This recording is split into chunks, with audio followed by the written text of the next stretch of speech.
Halo, selamat pagi teman-teman. Eh, Selamat bergabung di channel kita. Pada kesempatan ini saya ingin berbagi sedikit teman-teman mengenai bagaimana cara mengamankan tower kita dari sambaran petir. Sebenarnya bukan towernya teman-teman, tetapi termasuk juga mengamankan perangkat-perangkat yang terpasang pada tower ini agar tidak terkena sambaran petir. Kita tahu bahwasannya petir kan sangat berbahaya ya teman-teman. Petir itu terdiri dari jutaan volt. Itu kalau dia menyambar sangat berbahaya sekali teman-teman. Rumah kita bisa kebakaran kalau kita tidak melakukan pengamanan yang maksimal. eh, ada sedikit perbedaan bahwasannya untuk sambaran petir langsung ke tower itu tidak sama besar voltasenya yang masuk melalui kabel-kabelan seperti ini. Nah, otomatis petir tersebut eh, sedikit lebih lemah jika dia sudah melewati kabelan dibanding yang dia mengenai kabel ground. Nah, jelas itu karena penampang kabelan sendiri kan sangat kecil. Jadi dia petir yang melewati kabel-kabelan ini pasti sesuai sama ukuran penampang ini. Jadi, tapi apapun ceritanya tetap sangat berbahaya teman-teman. Maka harus kita antisipasi dengan melakukan grounding. Nah, untuk towernya sendiri, saya sudah melakukan grounding di sini. Sudah saya ukur dengan air tester dan didapat sekitar 0,8. Nah, di sini saya sambung beberapa, saya paralel ke situ. Di sini juga ada anti petirnya satu di sini. Kemudian saya paralel juga ke sini, teman-teman. Ini ada. Oke. Di sini saya juga paralel dari sini, kabel ini. Kabel BC ini ya yang telanjang. Langsung saya arahkan kemari. Nah, ini dia, teman-teman. Oke, ini masing-masing sekitar 6 meter kali 1 2 3 4 ya, 4. Ini kabel 25 mm. Kemudian 5 6 dan 7. Ini saya gunakan galvanis dan di tengah-tengahnya saya beri kawat tembaga terus sampai ke sana, teman-teman. Di sini juga ada dan di situ. Oke, saya paralel semua sehingga mendapatkan hambatan sekitar 0,8. Mungkin kalau musim hujan bisa 0. Baik. Oke, saya harapkan kabelnya ini sendiri besarnya 25 mm ditambah ini 16 mm, jadi sekitar 41. Ini saya paralel, teman-teman, di atas. Jadi kedua kabel inilah yang mengalirkan petir dari puncak tower itu ke bumi, teman-teman. Seperti itu. Nah, side flashnya atau efek sambaran petir itu sebagian mungkin langsung ke bumi, sebagian mungkin dia menginduksi kabel-kabelan ini. Ini sangat berbahaya, teman-teman. Maka kita harus lakukan pengamanan dengan cara menggroundingnya juga. Cara menggroundingnya tidak yang akan kita bahas kali ini, teman-teman. Baik. Nah, di sini adalah sentral untuk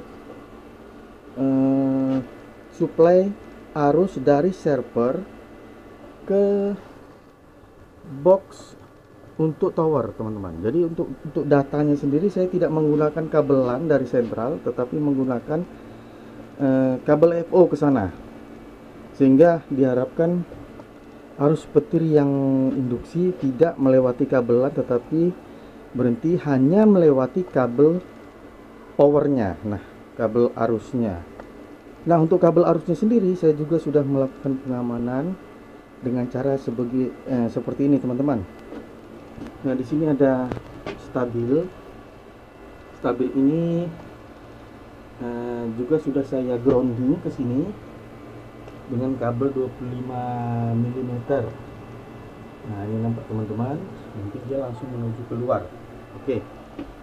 Nah, arus keluaran dari stabil ini, yang ini teman-teman, ini menuju ke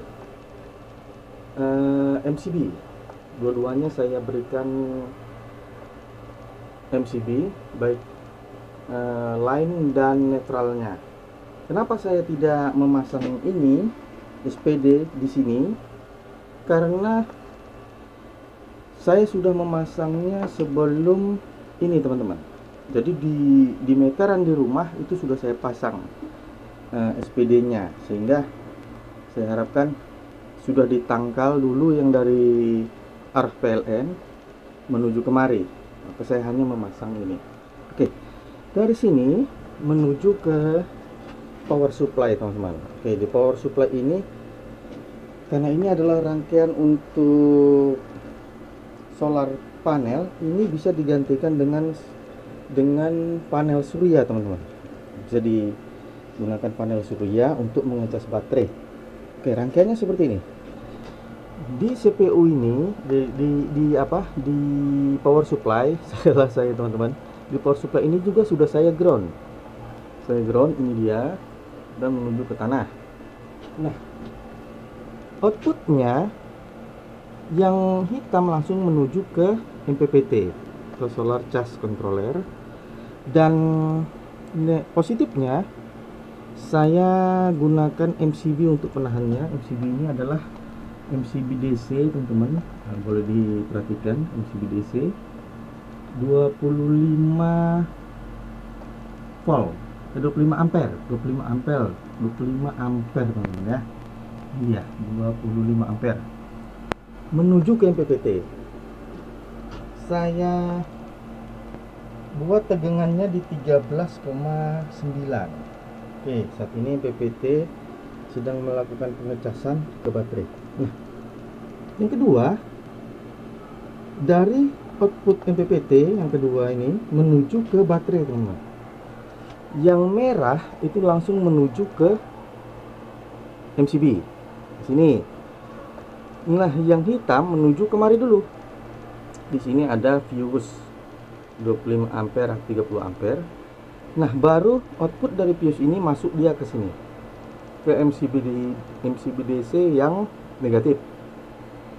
Nah, di sini juga sudah saya berikan dua buah elko ukuran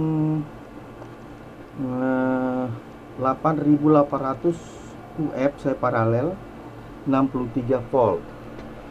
Outputnya ini baru masuk ke kaki, teman-teman. Oke, saya menggunakan LiPo 4 yang ada BMS nya ini, LiPo 4 80 Ah 12 volt.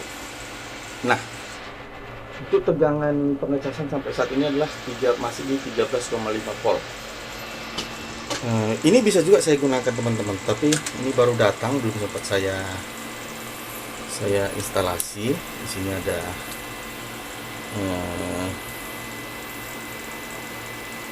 apa namanya ini, fuse 30 ampere khusus untuk DC, teman-teman. Oke, nanti saja itu. Nah, dari sini sudah masuk kemari, dari sini sudah masuk ke aki. Kemudian untuk loadnya, ke bebannya, saya gunakan ini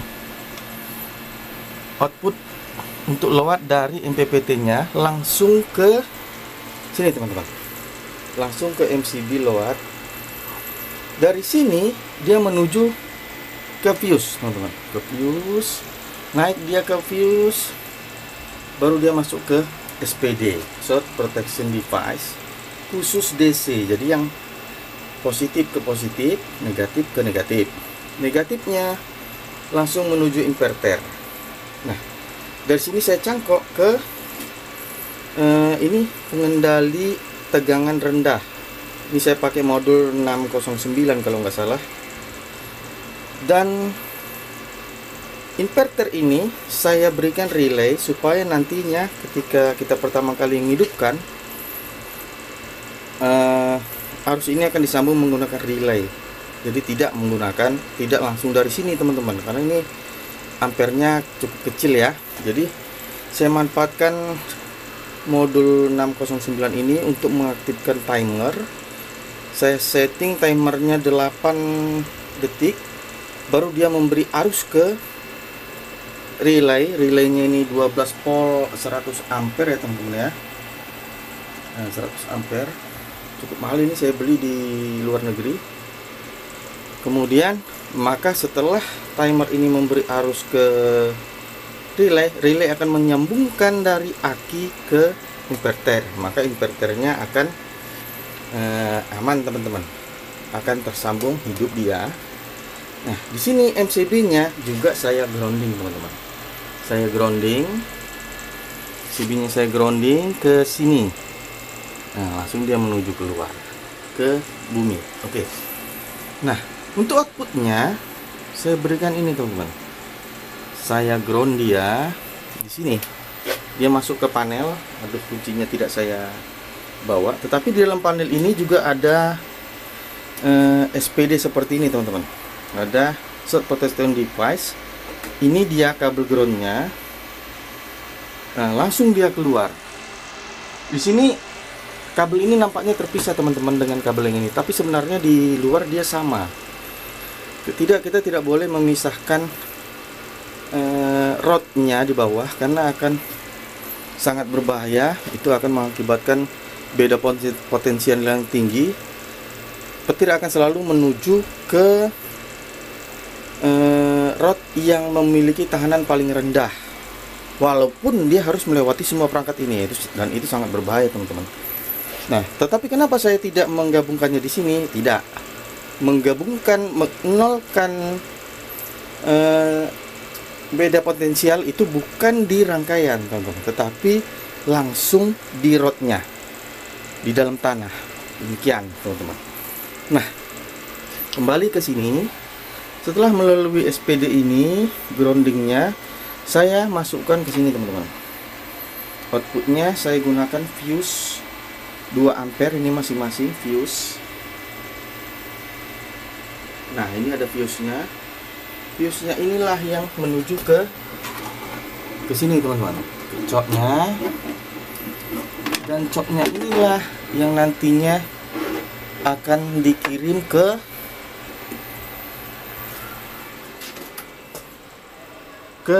box untuk menghidupkan seluruh alat-alat untuk tower teman-teman. Nah, seperti itu. Jadi di sini pun sudah saya grounding juga teman-teman. Lagi di sini ada fuse lagi, dan di situ sudah ada groundingnya. Tutup ke bawah dia. Jumpa lagi dia teman-teman. Nah, seperti yang tadi saya bilang, di sini dia bergabung teman-teman. Ini yang dari rangkaian inverter tadi, ini yang dari tower menuju ke coan tower. Demikian teman-teman. Nah, harapan saya sekiranya ini nanti jauh-jauh lah, seandainya kena petir towernya dan sebagian menginduksi kabel-kabelan ini, dia akan membuang pertama kali di hub ini adalah hub besi. Dia akan buang ke sini, kemudian dia akan melewati fuse sekring akan putus, sehingga sebagiannya tentu sudah mengurangi daya, putus dan ditangkap oleh grounding, dibuang lagi teman-teman. Nah, termasuk juga sebagian fuse yang ada di ruang server.